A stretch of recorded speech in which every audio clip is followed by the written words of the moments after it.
आज का ये अद्भुत क्रमांक पूरी तरह से आधारित है एक बहुत ही अद्भुत तिथि के विषय में, जिसका अनुसरण करके आप अपने जीवन में यदि जिस भी किस्म के कष्ट से परेशान चल रहे हैं, सारे कष्टों से मुक्ति पाने की बहुत ही अद्भुत तारीख, बहुत ही अद्भुत उपाय आज के क्रमांक में हम आपको बताने वाले हैं और बात करने वाले हैं एक बड़े मंगलवार के दिवस पर। तो इसीलिए क्रमांक के साथ में बने रहिएगा। सभी दर्शकों के लिए आज का ये क्रमांक जैसे संजीवनी के समान है।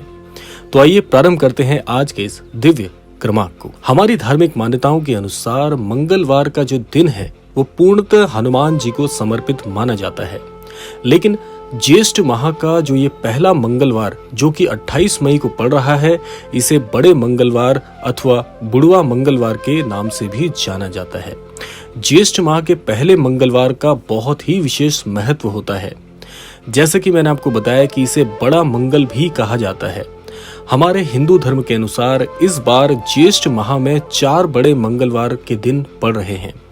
दूसरा बड़ा मंगल 4 जून, तीसरा मंगल यानी 11 तारीख में और चौथा बड़ा मंगल 18 जून को पड़ेगा। इस पावन दिवस पर हनुमान जी की विशेष पूजा अर्चना का विधान बताया गया है।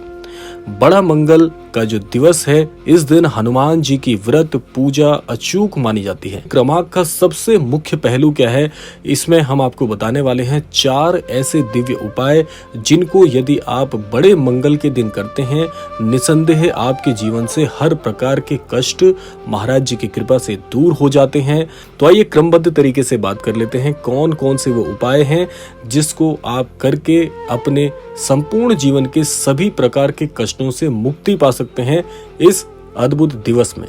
सबसे पहला उपाय है कि बड़े मंगल के दिन अगर आप श्री हनुमान चालीसा का कम से कम 5 बार पाठ कर लेते हैं, तो ये पाठ अन्य दिनों के पाठों की तुलना में कई गुना अद्भुत माने जाते हैं। ऐसा माना जाता है कि जो इस दिन में श्री हनुमान चालीसा का पाठ साधक कोई भी कर लेता है, उसके जीवन में इस हनुमान चालीसा को 100 गुना पाठ करने के लाभ से मिलने वाला जो फल होता है उसके समानांतर माना जाता है।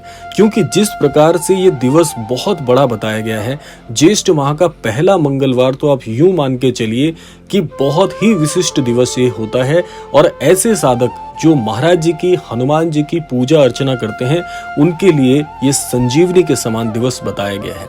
तो इसीलिए मैं आज के क्रमांक से तो हमारे सभी अन्य दर्शक जो आज के इस क्रमांक को देख रहे हैं, उन्हें सभी को ये कहना चाहूंगा कि इस दिन अवश्य हनुमान चालीसा का पाठ करें ही करें, क्योंकि आप ये पाठ करेंगे तो समझ लीजिएगा कि कई गुना फल आपको इससे प्राप्त अवश्य होगा। पहला उपाय तो यही है। और इससे भी एक अद्भुत बात मैं इसमें जोड़ना चाहूंगा कि यदि श्री महाराज जी के छवि चित्र के समक्ष बैठकर आप ये पाठ करें, तो आप पाइएगा कि आपको कई गुना लाभ इसका निसंदेह प्राप्त होगा। आइए बात करते हैं अगले उपाय के विषय में। जैसे कि मैंने आपको बताया कि जब आप ये हनुमान चालीसा का पाठ कर लेते हैं, उसके बाद आपको क्या करना है, जैसे ही आप अपनी पूजा विधि का समापन करते हैं, तो इस समापन के साथ में आपको हनुमान जी को भोग अवश्य लगाना है। अब आइए जानते हैं कि कैसे आप भोग लगा सकते हैं। हनुमान जी को मीठी चीजों का भोग लगाया जाता है और इन मीठी चीजों में भी सबसे अद्भुत जो हनुमान जी को सर्वप्रिय है, वह है लड्डुओं का भोग। यदि आप श्री हनुमान जी को सात्विक चीजों के भोज के साथ साथ भी, इन भोगों के साथ भी आप लड्डुओं का भोग लगाते हैं, तो बहुत ही अद्भुत ये उपाय है।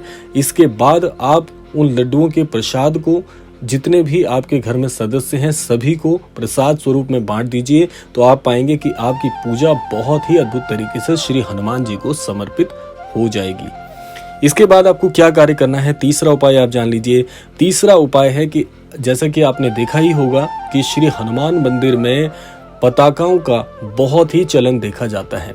तो आप एक कार्य कर सकते हैं कि या तो आप हनुमान जी को कोई पताका भेंट करें जो कि केसरी रंग का होना चाहिए, और इसके साथ साथ आप चोला भी चढ़ा सकते हैं। हनुमान जी को चोला चढ़ाने से शुभ फल की प्राप्ति होती है। साथ साथ में जब आप ये चोला चढ़ाते हैं तो श्री हनुमान जी से अपने हृदय की जो भी मनोकामना है उसको कहना बिल्कुल मत भूलिएगा, क्योंकि आज का दिवस आप यूं मान लीजिए कि जैसे साक्षात श्री हनुमान जी आपके सामने प्रकट हो गए हों। तो आपके मन की जो भी इच्छाएं हैं, आप क्या कहना चाहेंगे, वो ऐसे ही हो जाएगा जिस प्रकार से आप श्री हनुमान जी के समक्ष ये बातें कहेंगे, अपने हृदय की मनोकामनाएं कहेंगे, तो समझ लीजिएगा पूजा समापन के बाद अपने हृदय की बात चोला चढ़ाते हुए, पताका चढ़ाते हुए श्री हनुमान जी से अवश्य कहें। निसंदेह आपकी हर मनोकामना श्री हनुमान जी के और महाराज जी के आशीर्वाद से निसंदेह पूरी होगी। आइए बात कर लेते हैं कि अगला जो उपाय है वो आपको कैसे करना है। देखिए, हनुमान जी भगवान श्री राम जी के सबसे बड़े भक्त हैं। हनुमान जी को प्रसन्न करने के लिए राम नाम का सुमिरन आपको अवश्य इस दिन करना चाहिए। राम नाम का सुमिरन करने से हनुमान जी की विशेष कृपा तो प्राप्त होती ही है, साथ साथ में श्री राम जी का अद्भुत आशीर्वाद भी आपको प्राप्त होता है। आप श्री राम जय जय राम या सिया राम जय राम का सुमिरन भी कर सकते हैं। इस प्रकार से यदि आपको ये भी थोड़ा सा मुश्किल अगर लगता हो तो आप एक काम कर सकते हैं, साधारण प्रभु श्री राम जी के नाम जाप का आप सुमिरन कर सकते हैं। ये भी बहुत बहुत फलीभूत होता है। जैसा कि मैंने आपको बताया कि ये साक्षात श्री हनुमान जी के दर्शन करने जैसा दिवस है, इसीलिए इस दिन जो भी कार्य आप श्री हनुमान जी को प्रसन्न करने के लिए करेंगे वो सारे कार्य आपके फलीभूत निसंदेह अवश्य होंगे। आइए बात करते हैं अगले उपाय के विषय में। अगला उपाय क्या है कि देखिए, अगर आपको पूरे दिन में बहुत ही ज्यादा समय मिलता है तो आप एक कार्य कर सकते हैं कि सुंदर कांड का पाठ करने से हनुमान जी की विशेष कृपा आपको प्राप्त होती है। सुंदर कांड का पाठ करने से एक तो आपका आत्मविश्वास बढ़ता है, आपकी इच्छा शक्तियों को बल मिलता है, और एक कार्य इसमें बहुत अद्भुत होता है कि जो लोग जीवन में परेशानियों से काफी समय से जूझ रहे हैं, इस दिन सुंदर कांड का पाठ करने से उनके सभी अटके कार्यों में उन्हें सफलता अवश्य मिलेगी। और इसी दिन से आप एक कार्य शुरू कर सकते हैं।